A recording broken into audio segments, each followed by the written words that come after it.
y'all. Welcome to another episode of Soccer for Us. I am Mark, and on this episode, we are talking about the USWNT flying high to start 2026 with two big scoreline wins in friendlies in January.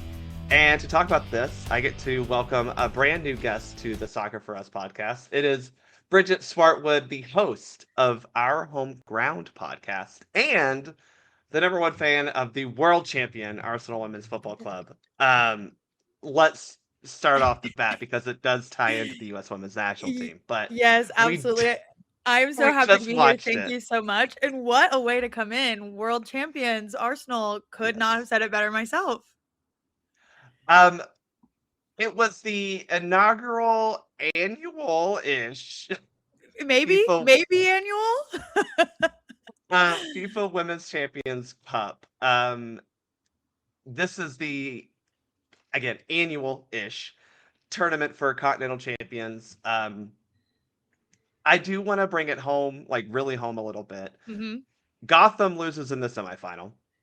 Arsenal defeat Corinthians in the final, in overtime. Mm-hmm. And Gotham get bronze, if you will. Let's just Correct. put it that way, right? They finish third. Yes. They do beat the Moroccan club 4-0 in the final. Does this just mean that NWSL is terrible and like has no hope to be good? I mean, like that's what the takes feel like they're saying. I mean, that's right?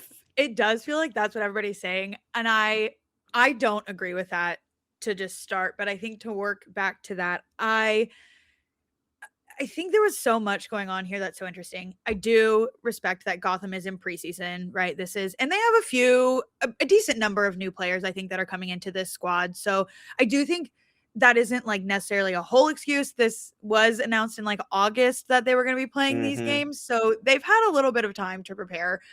It is still preseason for the NWSL. I get that. It's also preseason for Corinthians, though. So I think we need to remember that.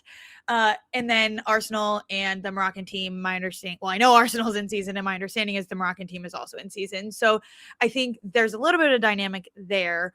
And I just think Gotham came in very, very confident in a way that maybe they should. They are, right, North American champions. That is a big deal. That, there's a lot for them to be confident about coming out of the end of last season. Like, yes. Sure.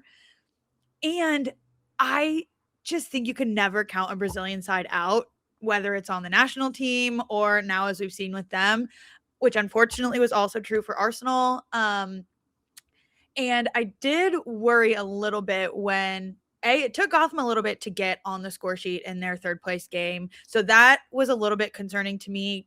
I thought if Arsenal beats this Moroccan team 6-0 and then Gotham has a really close game with them, like that, I think is not a good look for Gotham. Luckily, that's not what happened. It took them a minute and then they ended up having a big second half. So that was exciting for them, I think. But I also was then a little bit worried when the Arsenal game started and they scored within the first 15 minutes. And I was like, oh, if this is a blowout, that's also going to be a problem for Gotham. And as an American who often tries to defend the NWSL and what a fantastic league it is to a lot of European people, I was a little bit nervous. Turned out there was no need to be. Well, I guess I just became nervous for a whole different reason. But yeah, at the end of the day, Arsenal is world champions. Gotham did not actually embarrass themselves. And I think all is well on all fronts. I do think it's very harsh takes against Gotham, but that I just also feel like that's what happens to American teams. Like people like to have a hot take against the US. And so that just is what it is, I think. It almost feels like if the US/NWSL doesn't win, all of a sudden it means everything is crashing around them, right? And right. We might as well just give it up. Why are we even doing it? And it's like people have caught up. They've surpassed the US is never going to do anything ever again. Yes. I do feel like if you were to run that match against Corinthians back a couple more times, I think Gotham probably wins. I think so too. And I think there was a lot going on there. Clearly looked like a preseason team to me. I was honestly a little bit shocked at how preseason they look. And I was disappointed to see that. But they had 3 weeks. So that's really not that long in the grand scheme of things. And so I don't know. I don't feel like they got embarrassed. taking third in the world like feels like a pretty good finish to me. I don't know. But yeah, I think it's kind of a cool competition. I see a I lot of truly do criticism. hope it persists as a annual-ish kind of thing because it's a I good think so idea. too. I think it's great. I think it's fun to get to see these different styles of play against each Mm-hmm. other. And I think everybody would have been really excited to see the sort of NWSL versus WSL matchup. I think that's what we were all dreaming of. And Corinthians said, no, you won't see it. Not on our watch. But to see even like the South American style versus the European style is Mm-hmm. so different. And I just think I thought it was really fun to watch. I thought it was well produced. Mm-hmm. And my team won the whole thing. So I was happy. The American did win a trophy. We do have to Yes. say this, right? Emily Fox gets another trophy Yes. now that she's playing for Arsenal. So from that standpoint, it does also relate to the U.S. women's national team. Absolutely. Foxy, who is out of contract at the end of the season or up for a contract negotiation, at least right now. Yes. All signs seem to point that she will stay at Arsenal despite them going through some roster shifts. But Mhm. I think this is a success story, specifically Emily Fox, of going to Europe from NWSL. Part of that was I think she just got out of some bad teams Mhm. in NWSL, Mhm. went to a good Mhm. team in England, but it's worked out really well for her. Yeah, I think it's worked out incredibly for her. And I think it's worked out really well for Arsenal. Like, I think they basically stole her from the NWSL. She went there for basically no money. She Mm-hmm. was kind of not one of the big names, at least at the time when she went over there. And she transformed Arsenal's season and then was integral in their Champions League run last year. She played so many Mm-hmm. minutes. Mm-hmm. I can't blame Renee Slegers for wanting her to play so many minutes, I guess, because she's incredible and just like a rock of that team. I am happy now that Arsenal has brought in a few other options so that she can rest a little bit because as a U.S. women's Yes. national team fan, I need Yeah. her to remain healthy as we move into this like 2027 kind of year. So yeah, I think it was highway robbery that Arsenal got her for what they did, and the impact she's had on that team is incredible. Yeah, she definitely came out of NWSL before that was a thing to Mhm. do. It Mhm. really it did feel like not quite Lindsay Heaps-esque, but in that same vein of like, well, she just wanted to go, and so she did. Mhm. Um, Look, this is a World Cup qualification year. I keep saying this because Mhm. uh, whether or not I like the qualification format, it is a qualification year, and you need your players playing at Mhm. their best Mhm. come time to win a single match against a team. We'll talk about it later because I Yeah. despise the World Cup qualifying format. But for Foxy to be very well established at Mm. Arsenal, beloved by the fans, and playing super well is a positive sign for the women's national team. And I think more importantly, it's just good for her. So we love that. Yes, absolutely. Could not agree more. She seems to be thriving. And on the note of the contract negotiations, I know there's talk of bringing in some other Spanish big names potentially, but everything has said that all signs point to her in negotiations being Hmm. positive that they are intending to keep her. And she quite recently did an interview, like a word association kind of thing. And when they said Arsenal, she said club family. So she seems really happy Yeah. there and really seems to be like super settled in. And so I hope both for her and for Arsenal that that continues to be a really positive experience because I think it's setting her up and therefore the U.S. women's national team up to be really successful as we go into this important period. Well, Emily Fox was able to play in this final because she wasn't part of the women's national team camp, Right. as well as several of the Mhm. players who were on Gotham as well.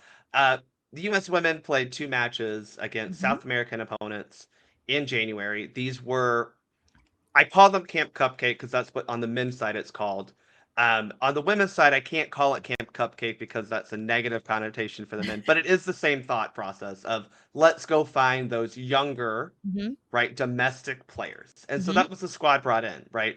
The most experienced players were Trinity Rodman, right? Crazy. Crazy. Young. Trinity Rodman, and it's like, okay, that's your established veteran on the team. Like Um, you're one. Like that is the yeah, individual veteran. Everyone else is like maybe 15 caps at the most. Like yeah. Emma Hayes did bring in a very, I don't want to say inexperienced, because there were a Mhm, lot of players on this squad who have been playing throughout 2025, right? mhm, But a young team, a team mhm. that is untested when it comes to actual U.S. Women's National Team games, plus Right. a lot of NWSLers who um, earned, Mhm, right? If you want to put it that way, mhm. I have a little bit of beef with that term, but earned a call up to this type of a Sure. camp.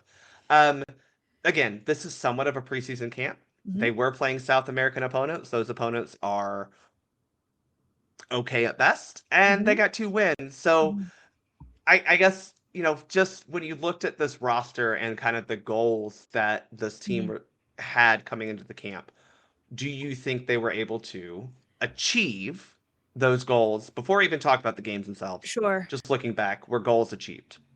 I think, interestingly, I think a long-term goal of Emma's was achieved. So if we actually think back a year ago to the January camp in 2025, she had the under 23s camp, right? Was it that Yes. January where they were running parallel Yes. to each other?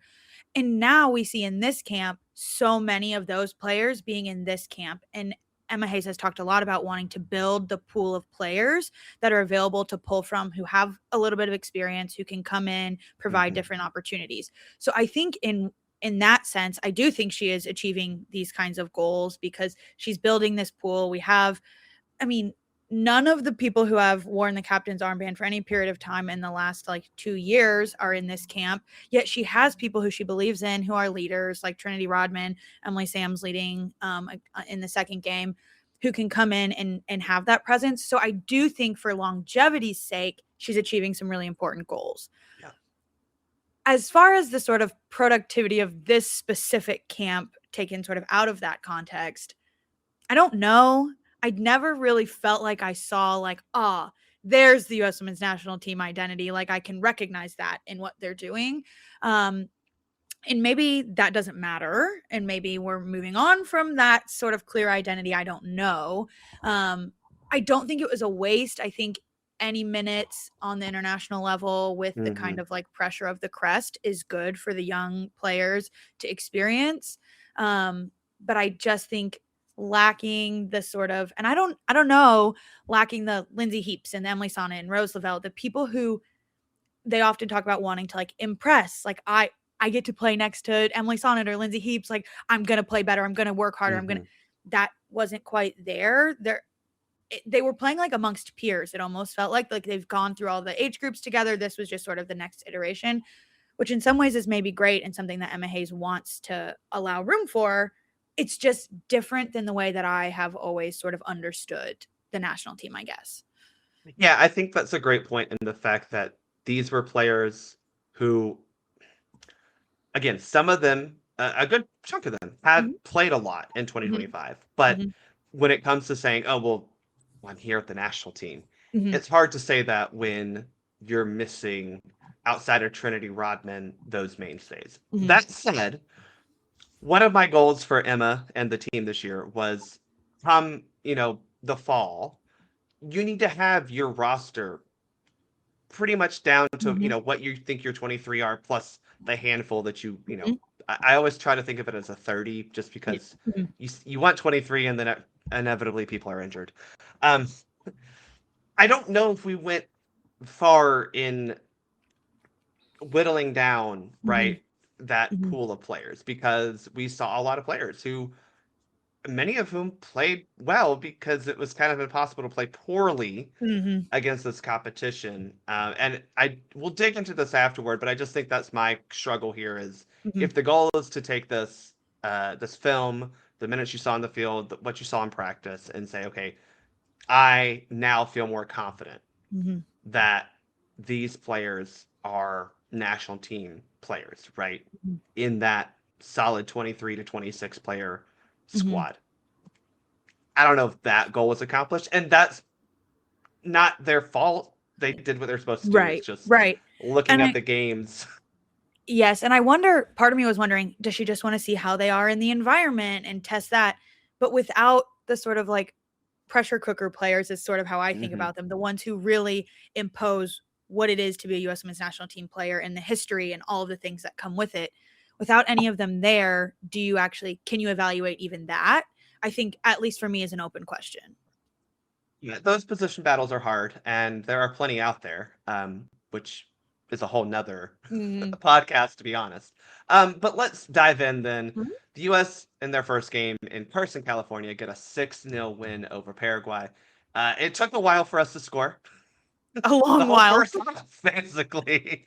But once unlocked, the Mm-hmm. Paraguay defense gave up a lot. Mm-hmm. 5 second-half goals, an Ali Sitmore brace, a lot of good feelings, maybe. Starting 11, I think, is a good place to start because I think this sets the tone of what this camp is and game is. So, Manny McGlynn goal, not Mm-hmm. necessarily a surprise, but I liked seeing it. Mm-hmm. The back three, Giselle Thompson, Tara, formerly McKeown, now Rudd. Congrats again to her. Um, and then we had Wesley in the back, Labonta, Hutton, Sentnor, Moultrie in the midfield, Rodman, Rylan Turner getting her debut in her Mm-hmm. home crowd, Mm-hmm. and then Rodriguez as well up top. So that lineup, uh, a lot of players out there that I'm going, okay, some of them are pretty established, right? I mean, Olivia Moultrie, weirdly, one of the established ones, Trinity Rodman wearing the captain's armband. But even like, I'm sorry, I have said it on this podcast, I'm not a huge fan of Rudd at the national team level. I think she's perfectly okay. Mm-hmm. Whatever.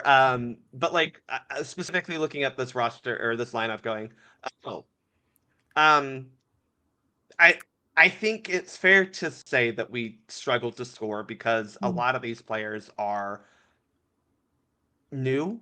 Mm-hmm. I just feel like we probably should have scored a little bit sooner. I agree. I don't know. I felt like this starting 11 lacked chemistry is really how I felt. Like, I just felt like it was very clear that they hadn't really played together. The sort of like goals and assists that we were seeing, I think, across both games wasn't this national team chemistry. It was club players helping each other out, which Yeah. in some ways, yeah, you can like use that to your advantage, and that's great. I did like the Raylan Turner starting at the 9. It really surprised me, honestly. I was not expecting that when I saw who was named to this camp. I did not think that she would get the start, because the way that I've interpreted Emma Hayes is that, like, the first game she starts what she thinks is her strongest starting 11, and then the second game tries something different, which may not be the case in this because everything was so sort of up in the air. But so I thought that was really interesting with Ali Sentnor. I actually like Ali Sentnor dropped back a little bit. I do not like that we have a absolute abundance of players who can play that role.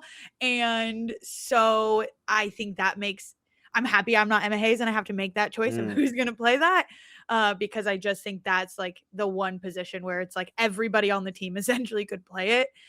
I liked Allie there. The only other player that I think that I was really quite impressed with in this game, if we can even go that far, I liked Claire Hutton's presence. Yeah. More than it was not necessarily like the actual like game play, because again, we're talking about the sort of difference in level of competition, but her presence on the field, I felt like was really strong. I felt like she took on a leadership role in an important way. And I felt like it was giving like a maybe next generation Sam Coffey kind of vibe.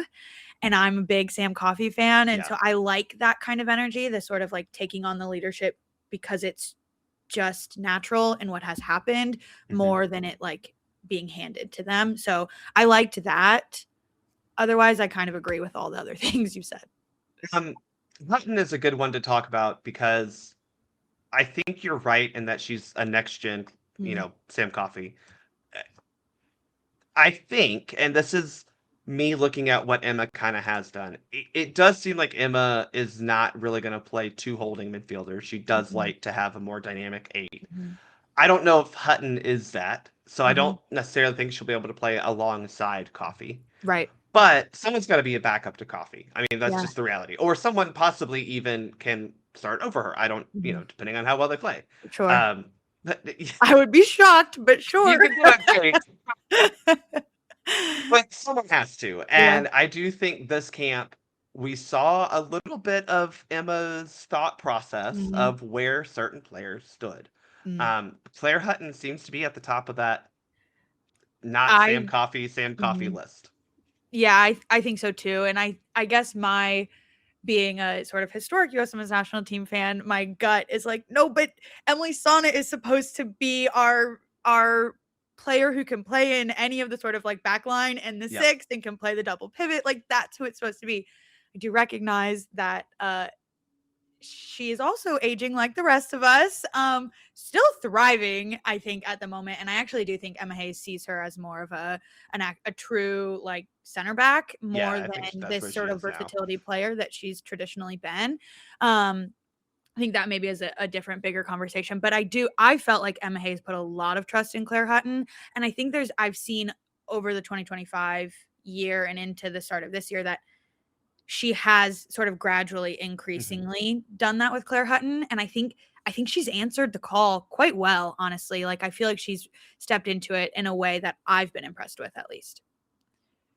We get, like I said, 6 goals, one in the first half. Yeah, With our official first choice starting 11 or first starting 11, right? sure. Rylan Turner gets a goal at 45 plus 3. I mean, literally, she scores. We put the ball down at the center circle, and the whistle And blows for halftime. halftime. Yeah. I do just want to say, like, there were many opportunities before this for us to put the ball in the back of the net.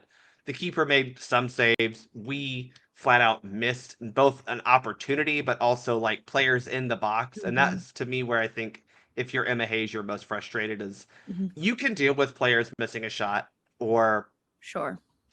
a pass not quite coming off. It's the hey, that player was there, you didn't hit them, Mhm. or Mhm. hey, that's where the player has to be, and so like you can Mhm. get out on the game film and say, you need to be making this run or you need to be hitting that Mhm. pass sooner. I feel like it was more that because we had, Mhm. I mean, throughout the game, but specifically in those first half, it felt like we just had so much pressure Mhm. on Paraguay, never letting them out of Mhm. the, the dome of defense we Right. created basically in their half.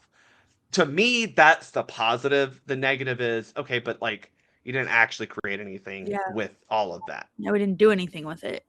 Yeah, I certainly felt that way as well. And I guess the only other positive, which I am naturally inclined to spin a positive out of it, but I think Emma Hayes gave them a clear game plan at halftime and they came out and executed it. Mm-hmm.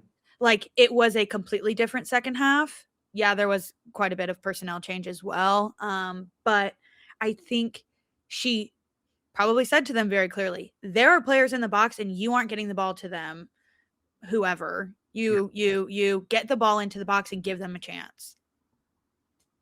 So I think that shows like a strong halftime Mm-hmm. talk from Emma Hayes, and that they then sort of like fell in line and were then able to go execute. And that's important too. Turner's goal does come off kind of that type of ball where it's like Mhm. you need to play it earlier. And Mhm. early ball in, Turner converts, which is great. Mhm. At coming out of the half, we did make the one change. Croy Bethune comes on, Turner comes off. Sitnor kind of moves. I guess you can say she moves into the striker position. It was very fluid, which is like a Mhm. positive, but Mhm. I think Sitnor did move more into that central striker position. And like 2 minutes later, we get a goal Mhm. through Ali Sitnor. Mhm. Um, then Cora Bethune has denied her first international goal via an own goal. I think Tragic. that's a really harsh way, but I get it. It did come off the Yeah. defender last. 56-minute Trinity Rodman scores. She's celebrating. Great to see her back. Sitnor gets her second goal in minute 57. Mhm. A lot of things are happening very quickly. They Mhm. settle down after that, but then Emma Sears, after coming into the match, gets on the score sheet. So, look, 5 goals in the second half against a team that was just outclassed, out talented, outmatched. Mhm. It's just my takeaway is it's good that we scored. Yes. That's how I feel about a lot of these games. Yes, you should score. Yeah, I do think the Emma Sears of it all is a little bit interesting that she came off the bench so late, because I feel like she has been quite impressive both in NWSL form and in US Women's National Team form. I feel like she has been playing very, very well. So her not being in the starting 11 was a little bit surprising to me, I think, if we're taking this assumption that that's who Emma Hayes feels is her strongest. She is playing the same position as Trinity Rodman, so I guess that makes sense. But I feel like in Trinity's absence, she has really stepped in and has made a Mm-hmm. real name for herself in that sort of like, I would say, generational progression, but I actually think they're probably very similarly aged. Trinity's just been around for a long time, it seems, but I think it's great that I felt like Emma Sears for a while has been playing for the backup position. Mhm. And that's just being Mhm. real. And I know there's Mhm. every time you step onto the pitch, oh, we don't really have a first choice. Yes, you do. Like Right. we all know who the first choice wingers are, Mhm. right? But I think Emma has played her way into being like the first player off the bench or a Mhm. player that truly can impact a game off the Mhm. bench. That's a positive. Mhm. I I don't really have a whole lot of other positives. I did mention Mhm. suffocating Paraguay. I Mhm. think that is a good thing against teams that are just not as talented as you, right? Mhm. Paraguay ranked 45th or 6th in the world. Mhm. Like we need to be not allowing them chances, right? They got 2 shots. Okay, Correct. fine. Outside of that, I don't really have a whole lot of positives. Right. Just because that's the game. It's the nature of what it is. We can pick and spin things into positives, and yeah, I think that's important too, but in the sort of grand scheme of what this does for the US women's national team in terms of like positives that we'll look back in 2027 at the World Cup and be like, this is because of that game against, probably not. If anything, it'll just be like, oh, she got her start really here. That's great. I Right. mean, I do think a little bit. Maybe Izzy Rodriguez still falls into this of like, or maybe Giselle Thompson, even if we Mhm. talk about like players looking at position Mhm. battles of, oh, well, she proved back in January she was Mhm. capable and she did. I mean, again, Giselle Thompson, I thought she was good. She had nothing to do, right? Right. Defensively, she was very Right. busy on the right side with Trinity Rodman, but not a Yes. whole lot to do. I've never worried about her moving forward No, and her attacking prowess. That's not actually what I yeah. wanted to see. But in this kind of game, we're not going to see her challenged in the ways that we would want to, so that we could assess if she is ready to like be there, you know? It is what it is with a essentially a preseason Mhm. affair, right? I mean, all these Mhm. players by nature are coming in for Mhm. preseason. Um, like I don't have a whole lot of positives. I don't have many concerns outside if we didn't score a whole lot in the first half. But again, there are plenty of reasons for Mhm. that. However, we scored in the first half against Chile. In our next game, we Mhm. get a 5-0 win after driving about 2.5 hours up the coast, Mhm. playing in a brand new facility in Santa Barbara. Another CONMEBOL foe. This one, I think Chile is a little bit. I don't know if they're better than Mhm. Paraguay. They felt a little bit more like, oh, we're going to do this. And Mhm. very quickly learned they could not. The Yep. fire kicked on a little bit quicker, Mhm. and the team just looked a little bit sharper. Now, that may very well just be, oh, they had a couple more days of practice. Right. They had touched a ball in an actual competitive environment for the first time in a while. Mhm. But the first half of this game looked a lot better. I don't know if it's what exactly it is, but it looked better. I thought so too. And part of it might have been Emma Hayes lighting a fire underneath them and saying absolutely unacceptable that we Yeah. did not score until so late in the first half. If she said that to me, I would be scared and I would go out there and I would do everything in my Yes. power to score goals. So I also think we didn't exactly touch on it, and I don't have that much to say about a formation change. We played a 3-back in the first game. Mm-hmm. We played a traditional 4-3-3 in the second game. I don't know. What I was surprised to see us come out in a 3-back. I don't It feel like that's was shocking to be traditionally. in a true back formation because a Mhm. lot of times we've done the whole like we come out with four and then Mhm. one And will then get high, but like to start, I agree, starting in the three center back formation, but also with Lola Labonta dropping deep a lot. yeah. I don't know I what think that they were was. trying for a lot of fluidity, and I think I'm here for trying things, Hmm. especially in games like this. I get it. I just thought it was interesting. Two things that I thought about in this second game. I really liked Emily Sams as the captain. I like her a We can lot. get into it. Yeah. I really, really like her. I think she not personality wise, but as in terms of like her ability to play multiple positions on the pitch. I think she's next generation Emily Sonnet. She can play out wide. She plays right back for Orlando Pride quite often. She can play in the center back position. If we needed a double pivot, she could fill that role. Like, I think she has a lot to offer and can be very versatile in a lot of different ways. So I was really excited that she got the nod as captain. I thought that was really special for her. And then maybe we want to get into the Emily Sams of it. I have questions about how we're using Hal Hirschfeld as well. So yeah, the starting left for this game: Claudia Dickey in goal, Io, Sams, Hirschfeld, Wiesner in the back. So Hirschfeld starting in the center back. She came on in the first game as a center back as well. Yes. Very interesting. The midfield, Bethune, Jackson, Meza, and then up top, Joseph, Ryan, Sears. Somewhat. Sears was definitely on the left. I think Joseph and Ryan kind of mixed a little bit, but like you said, a true 4-3-3. But yeah, Emily Sams playing center back, love it. I have long said that I think Emily Sams and Naomi Girma are the center back pairing we should be using. They complement each other well. They take care of their own business so very well. Yes. I love it.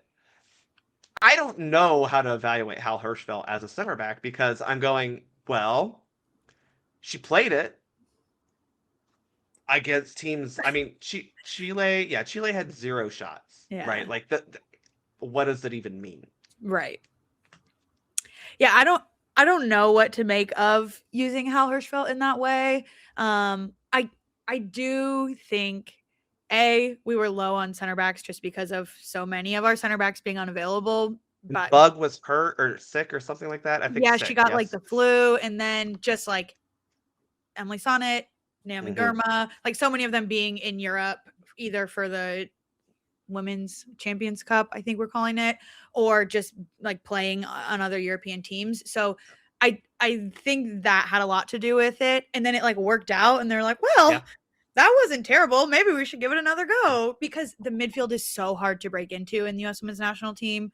I think kind of always, but especially right now, we have a ton of options for the like attacking role in the midfield. I think we also have lots of options for that defensive role. So it's a tough place to break in right now. So if she can make moves and make an argument for herself at center back, I don't know if that is better for her or will get her any more playing time, but it's at least another option. And when you're building out a roster, I think people mostly talk about, Emily Sonnet and her versatility and how that's gotten her so far. But I think being able to play the 6 or a center back is a good skill to have.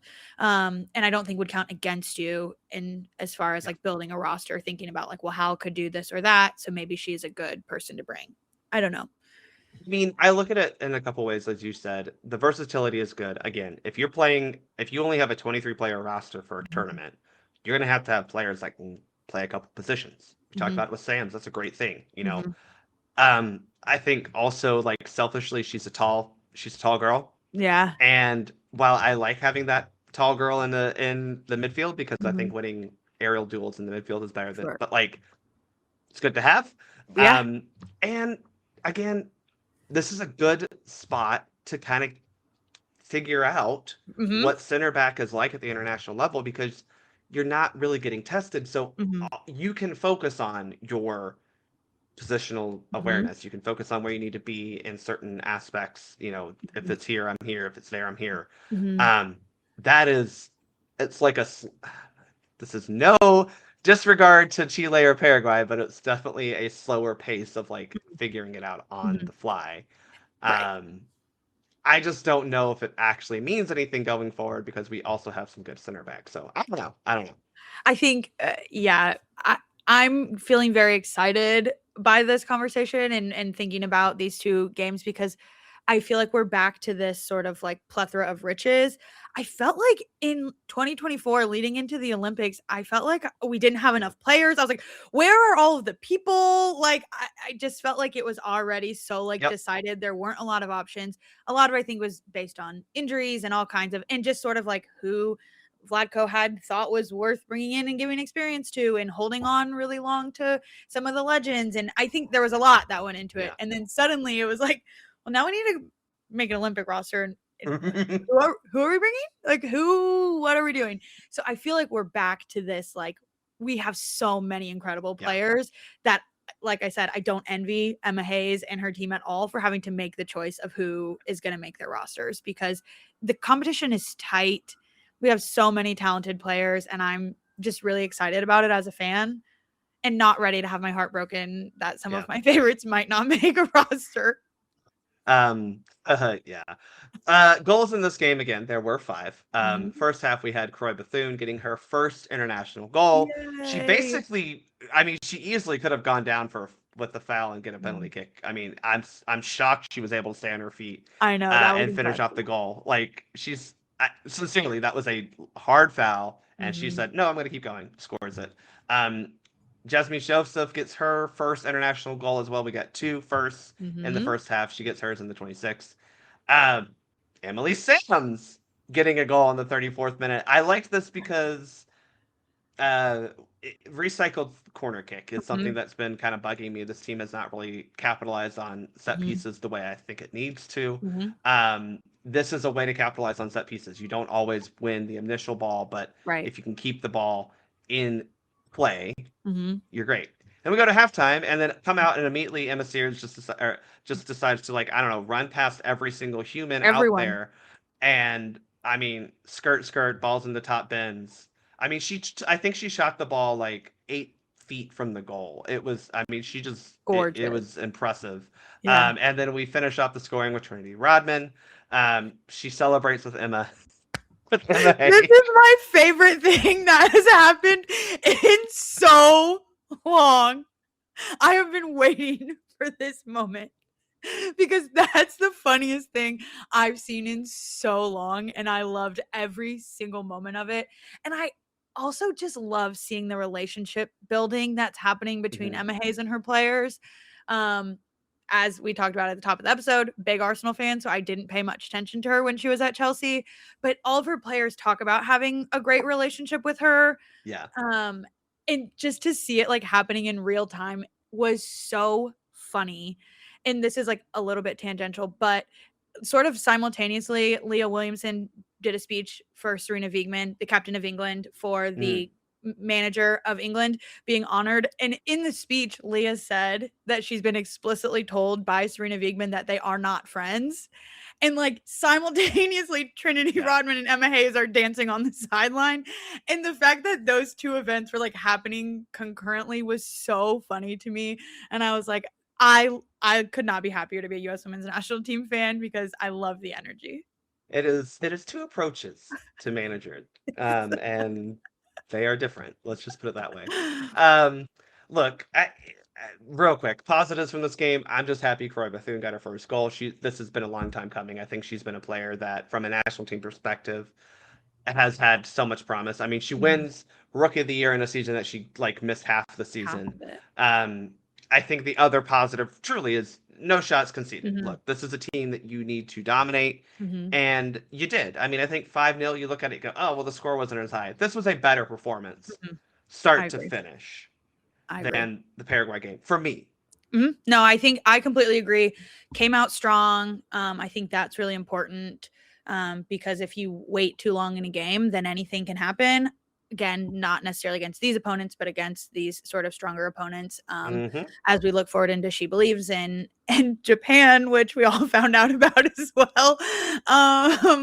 But I just think, there's some things to take away, but again, I don't think either of these games are going to be ones that we're like, remember when that was so good, I called it then. These are young players getting to have a chance to showcase themselves on the international stage in a really low stakes situation, and I think they did well enough. as you mentioned, I don't know if we'll be able to look back at this and say, this was when this player. Look, there's some goals that I think I'll Mhm, remember. I'm going to remember that mhm. Emma Sears goal because that was Yeah, like, whoa, that was pretty. cool. Um, but it it's hard to say what it actually means. So I do want to Mhm, try to look at this and say, okay, what does this mean for the next step, mhm. which is She Believes Cup? She Because believes. I think Emma said, um, and one of the pre-camp interviews said basically there's 6 roster spots kind of up for grabs, if you will, on that She Believes Cup roster. Again, this roster did not have a lot, like all the European players plus even some Plus from Gotham, mhm, um, and some others who may be coming. We don't know, you know. mhm, Um, we knew this was not our strongest, so this was presented as a trial. Basically, a lot mhm, of players mhm, were on trial. Um, I do think there are several players who were on this roster who were going to be part of the She Believes mhm, Cup. I think mhm, both goalkeepers that's mhm. played will be at She Believes Cup. I think, you know, Trinity Rodman obviously will be at She Believes Certainly. Cup. I think you're probably looking at a lot of players who won't be. So I Mhm, think that's my question is, like, I did a very quick depth chart of the national team, like not even mhm. trying to think too hard about it. And I'm going Right. like 19 players that I feel confident are going to Mhm. She Believes. Um, so maybe a little bit more than Emma thinks, but that's just how I like. I have Croy in mind, and I'm like, Sure, I don't know if sure. like Croy is written in pen, but like she is for Yeah, me. right. Um, who do you think though, outside of what you would say obvious players, like who do you think impressed enough to Mhm. come to She Believes Cup? Because there are multiple players who play decently well, but are playing positions that we can't bring everyone. No, we cannot. I think the player who sticks out to me is Claire Hutton. I think that Yeah. we're gonna give her a shot at She Believes and set her into that midfield mix and see what happens. She's somebody who stuck out for me as far as I think it was more like her presence on the Mm, field that really I think was impressive to me. Totally agree about both goalkeepers. I'm assuming the third is going to be Fallon Joyce, who obviously 100%. plays in Europe. Big fan of hers. I'm a little upset I didn't learn anything about the goalkeeper like depth chart, like number Yeah. one who No, like I don't think you learn so. nothing. Yeah, I don't think we learned much there. It was going to be a toss up and share the time between the two of them either way.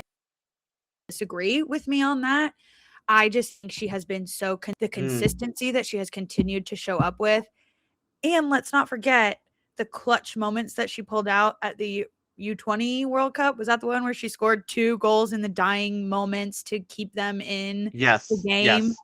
So I think there's something about her that has this sort of like US women's national team mentality that I think she's going to be in for the long haul. I don't see her going anywhere. I keep saying about her, like you have to have someone out there who says, "I'm gonna go score." Yeah, I'll do it. I got it. I mean, like I think the challenge for her as she grows in her career is Mhm. how do you play well with others? Right. But sometimes it's okay to be like, "Hey, I'm gonna go score." I I would argue that not every 9 has played well with others. Not every striker that we have had on the US women's Yeah, national team who has written history for us has yeah, played well with others, and I think they would say that about themselves. yeah. Like, I even think even, like, Kristen Press, there's been a lot that she's been talking about in her retirement. She's like, "No, I was going out there to score. I was scoring goals. That's what I was supposed to do. That's what I'm 100%. gonna do." Yeah. Also recognizing she's a teammate and all of those kinds of things. But I don't know that in a striker, I want them to necessarily first thought be like, I need to play well with others. No, I need you to Mhm. score goals. Yeah. I do think, Allie has been playing a little bit dropped back into more of that like attacking midfielder. So that's a different mindset Mhm. than playing the true out and out striker. But as Sophia Wilson hopefully regains her sort of fitness and form and all of these things, I think Allie Sentnor could be a really good option for us to play that out and out striker for now. As we move into full fitness, hopefully Mhm. Wilson. We'll see what happens between them and whoever else is coming in down the pike. That's definitely the uh big question is we don't know if Soph will be. I mean, I think they keep saying the timeline is. I'm like, I'm not doubting her. I'm just Mhm. doubting like science and health and stuff like that and Sure. going, I don't know I if think she's like necessarily gonna be ready, but she could, and that's a big player coming into the roster. I think my assumption of what's going to happen is she'll be in camp, but I don't Mm, think she'll start any games. I think she might come in for the last, 10, 15 minutes of games. sure. I just cannot, again, with just like science and how the body works, I cannot imagine her being full match fit Yeah, in a month. Less than that, it's like 3.5 weeks at this point. yeah. Like, I just find that hard to believe. But I think Emma will want her to be back in camp, back around the Hmm. the squad, that kind of thing. I envision that for her. I will just again say Croy Bethune just because I know I Mhm, don't think that she is written in pen on Emma's roster. For me, she is. mhm, Um, that's one. I do want to shout out that we don't have a left back right now. I think that's fair to say. I don't think we have an established like that's our mm, left back. I don't think either left back that started in this camp was mhm, like, you're great. mhm, I'm still kind of a fan of Avery Patterson, but like that's mhm. not necessarily something I'm gonna hold. Sure. I'm not I holding her up. I don't know. I'm seeing Lily Real as the player who's Who gonna didn't play? Who who didn't? couldn't You be in know? this camp Yeah, because she was at Gotham, but she she also, was. yeah, didn't right, one of the games she didn't play for Gotham or something or other, I think. There Let me was like look a it up whole because I was. This was on my notes of like, well, did she play? she Um, played one of the games, but not the other, I think. She Or did maybe play I'm against Rabat, and then this is great live television here, folks. Um, she did play both, but she only played a half against Rabat. That was what it was. Okay. Yeah. So I think she is somebody who's looking really promising Hmm. for that role. I just also find it interesting that why don't we have left backs for the US Women's National Team? Like, this is Of seems all like this the has been a talent like we have, multi-year sort of problem. Like, Emma Hayes converted Crystal Dunn into a left back, and then we were like, you know what? That'll be great. yeah. We'll take it.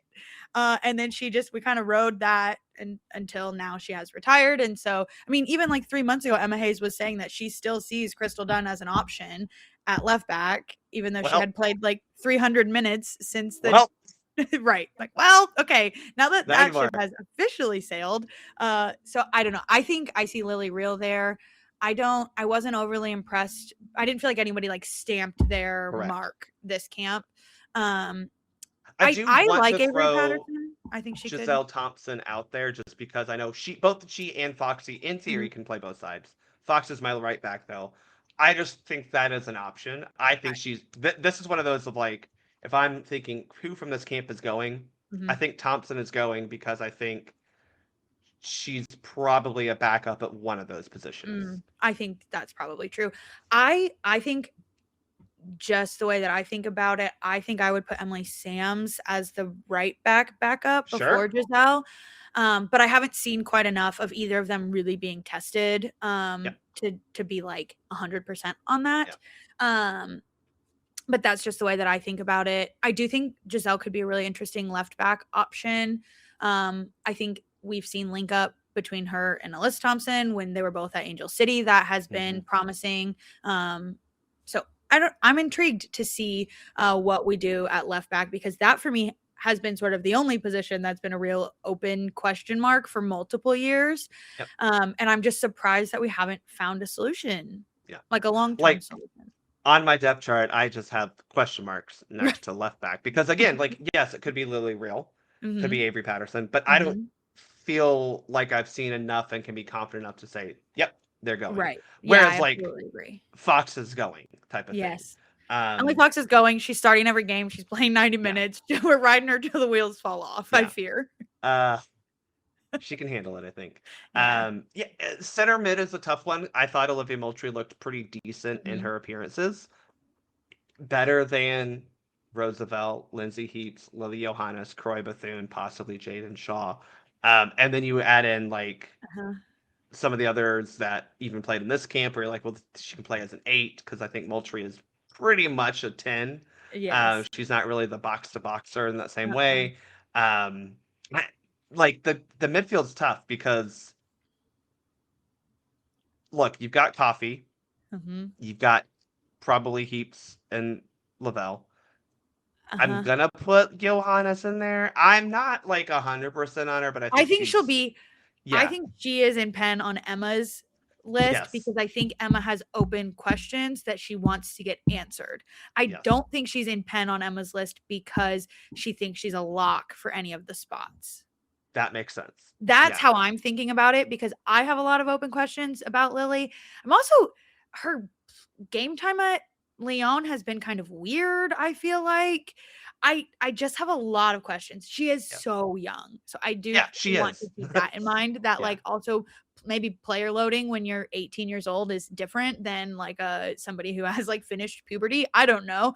Um but like so I have open questions and I think because of these questions Emma will call her back in and see how she does. I also think Sears and Sitnor are Mhm. on that Mhm. roster, but Mhm. like as well as Rodman and Thompson, right? So Yeah, I don't think that's absolutely. anything crazy, and I don't think as much as Yasmin Ryan or Izzy Rodriguez played, I thought decently well. Mhm. I don't think they're breaking. Now, Yaz maybe. Yaz has some versatility, so that maybe. Mhm. But I'm just looking at it. I mean, how many strikers can you bring? Right, and I And think I don't just know. seeing that the way that Yasmin Ryan was like in and out and in and out, like she doesn't seem a lock for Hmm. Emma Hayes. There seem to be some questions there on this like big roster where there's space. She gets called back in, but she's been left off of some rosters recently, and maybe that's for injury purposes that I'm just like not aware of or something to that effect. I don't know, but she doesn't seem to be somebody that Emma has shown a lot of confidence in. She hasn't had this steady progression in the way that I think of like Claire Hutton, who has, it Yeah, seems like, had this sort of like trajectory where you can see her going in this like positive direction. Yasmin Ryan seems to yeah. be a little more like up and down for me. And then I don't think anyone at striker really showed out I outside don't of think so. Sitnor, but like that's because I have her on the list already. I Like it's right. I Kat think she Macario, and we'll already figure it out.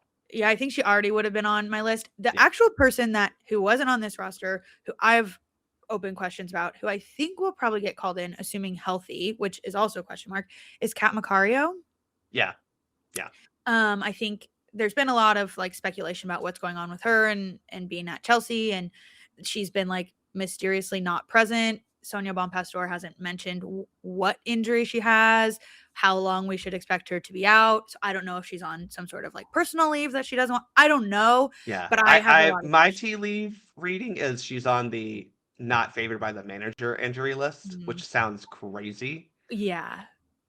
I don't know. I, okay, also crazy considering, and I am a Chelsea hater, I'll say it. Considering the form they're in, like you're riding this train, like okay, Yeah, that's what you're going with. All right. Like the one player on Chelsea's squad right now that's playing well is the that's like American actually Alyssa informed. Thompson. She's like, you know what? No, not you. I don't know. I don't I know. like Kat Macario. I think she brings a different kind of She's creativity. so good. And so I would love to see her back, Yeah. but I don't know. We'll see. Yeah. That roster will come out ooh, a couple weeks now, not Yeah. too much longer because She Believes Cup is the first of March. March. I mentioned World Cup qualifying, so Yes. this is the next big picture item, right? Mhm. Because this is what matters this year. World Cup Right. qualifying matters. You have to make it for 2027. I Correct. despise this format. I've ranted about it on the Soccer Down Here morning show. I've ranted about it on here. I think that it is really a disservice, and I know that USA and Canada think they don't want it. I think it is a disservice that we have Yeah. chosen to not be part of some part Mhm. of a more prolonged qualification period. Because Mhm. right now, if you don't know, you have the women's CONCACAF Championship qualifiers, which are basically all of the teams playing in um, four groups of however many the math adds. Sure. I don't know. There's 41 teams in CONCACAF. It never comes out even. But four groups are playing to get a spot, Mhm. or six groups are playing, excuse me, for a spot at qualification at the end of Mhm. the year. I I personally, and this is obviously because I follow very greatly the U.S. men's national team, it's just fun. And I Yeah. know it's different because I know the women are, U.S. and Canada are just light years ahead of just about everyone else, and Mhm. even Mexico. Don't let them hear me say that. But like, I know it feels like it's not good enough. I don't know, man. It would be fun to go watch this team have to play at Costa Rica or host Mexico or host and play at Jamaica. Like, I just feel like that would be I'll more go. fun than I'll take a trip. right. Like, that would be way more fun than a one single elimination knockout Mhm. tournament where we have to play. All we have to do is win a quarterfinal match against a team that, especially because of the seeding, is not going to be Mhm. Mexico, Jamaica, Costa Rica, Right. right? Like, just by default, it won't be one of those teams. Mhm. I dislike it, and I'm Mhm. gonna just keep saying that. I just wish that we had a somewhat more long form Mhm. qualifying format to get our the 4 automatic qualifiers that CONCACAF gets, and then also figure out the 2 intercontinentals. I just think there's something to also having to fight for it a little harder. Playing games that matter. Yeah, I just think, and I say that, and then I also hate that Europe has Nations League now I that know. Well, every game matters, yeah, so they yeah, can't play I any know. friendlies. Like, okay, somewhere in between is probably a Yeah, more appropriate approach to this, because I think every game being a tournament game eliminates your ability to try new things, to evolve, to like correct, you get stuck and correct. you just have to like keep going and keep Wait, are doing the you things. criticizing European soccer right now? Is that Uh, allowed? I wouldn't say I'm doing that. I'm not going to claim that. But I also think that having more games that matter is important Mhm. too, because I also think a little bit of humility from the US women's national team wouldn't be the worst thing in the world. As somebody who brags about them all the time and is absolutely not humble about it, I do think having to play some of these other teams, it's good for the sport. It's good for those smaller countries or less well-known countries to get the opportunity to play against these teams, like to see what it meant for the Moroccan team to play against Mhm. Arsenal and to jersey swap and to all of these things, like what it means to these smaller clubs or nations, depending on the competition. It means so much to them Mhm. to get to be a part of these things. And so I think we can swallow it a little bit and play some games that maybe aren't quite as competitive, but that mean something in terms of tournament and just like mean something to the game. I think Yeah. those things can be really important too. And there are worse things than the U.S. women having to go to St. Kitts and Nevis and play a soccer game. I think Like, they'll survive it. I really think they'll be just fine. yeah. So again, USA and Canada directly advanced to the quarterfinals, which happened at the end of November. Somewhere we don't know yet. That's my other gripe that I have with this whole thing is we don't know where it's going to be. Where? All you have to do is win the quarterfinal to qualify for the 2027 World Cup. Obviously, there's a quarterfinal, semifinal, final. The other problem is like the U.S. doesn't have anything really to play for in the semifinal because we've already qualified for Oh the yeah. Olympics, which so the semifinal is the Olympic qualification. Mhm. We've already qualified, obviously, because we We're won the gold hosting. medal in 2024. Well, yeah, Um, and we're hosting. We've double yeah, qualified. yeah, we're like double qualified. And the final doesn't mean anything. Like literally doesn't mean anything. Like you just win, right? Like, Which is is there even great. like a cool trophy? Like, do we get to I have a think they do have celebration? the I hope. CONCACAF W Championship trophy, but like, yeah, it's not the W Gold Cup trophy, which is pretty cool. No. But the other problem is even if we happen to lose the quarterfinal, which again, very unlikely because of Would a be lot of wild. reasons, we still have that intercontinental playoff route, which is Mhm. like you go play a bunch of not great teams from all the other confederations. All I'm saying is the stakes are very low. Mhm. But my point is, these were good games Mhm. to kind of test yourself against that level of Mhm. competition that you'll likely face. Chile and Paraguay, or Paraguay and Chile, sorry, because that's how they're ranked, 46 and 47 in the Mhm. world, which is right around the Costa Rica to Panama span. Mhm. So anyone above that in the rankings, you're looking at like Mexico, Colombia type of players, Mhm. right? Costa Rica's above that in the 43. Yeah, Jamaica's in the 30s. So Mhm. Jamaica, Mexico, Costa Rica again, unlikely we played them based on the ranking Mhm. system and the Mhm. seeding. But like, come on, maybe. Trinidad and Tobago is around here. So Mhm. my point is, it's nice to kind of test yourself against that Mhm. type of opponent. I think that said, we passed it with flying colors. Like Mhm. even with a very like I don't know D choice squad and some I hate to say it, some D Sure. choice players, you know. Right. Uh, but like that's the only real positive I Mhm. take, like big takeaway I take Mhm. from this camp is okay. You played some teams that you're probably going to have to play at the end of this year. and you looked very good. You looked like you were the U.S. Women's National Team, and they weren't. Like you did what you were supposed to do. You won with flying colors. But I wasn't like overly impressed or overly disappointed. I just kind of felt like, yeah, that's about what I expected. Yeah. If we were to beat Panama 5-0 in the quarterfinal of the qualifying tournament, right? I'd be like, hey, cool, we qualified. Great. Yep. Yay! That's all. Right. You know? Yeah. Like, yay. And that's the other thing is like, I know it feels like, and this is such the USWNT, like you said, not humble about it at all. Pro USWNT like perspective. I know it feels like there's a lot of stakes playing a single elimination, one knockout round. I get that they think it is that way. I'm going to tell you, I don't think that is, because like the teams we're going to play, they're just not giving us the competition that like truly we would have to deal with. Right. It's not like it's between Canada, Mexico, Jamaica, and us. And it's like, now you have to win or you don't qualify. Right. That I think is a different situation. And then where we're likely going to actually be come quarterfinal time. I mean, again, Panama is 56. It's even likely we play someone lower ranked, like Trinidad level. Like, that's all. But oh well. That's really all I have to say about these two matches. Because again, they are what they are. They were friendlies against teams that are not focused on us. They're focused on World Cup qualifying because they're within a whole slog of that. We were outplayed. We definitely had the better talent advantage, but we won 6-0 and 5-0. Congrats. Yeah, and I think it is good to get minutes under your belt on the international level as a young player trying to make a name for yourself. Like, I do think I think as individuals, they can find a lot of value. And this can be good for their sort of like trajectory as they go.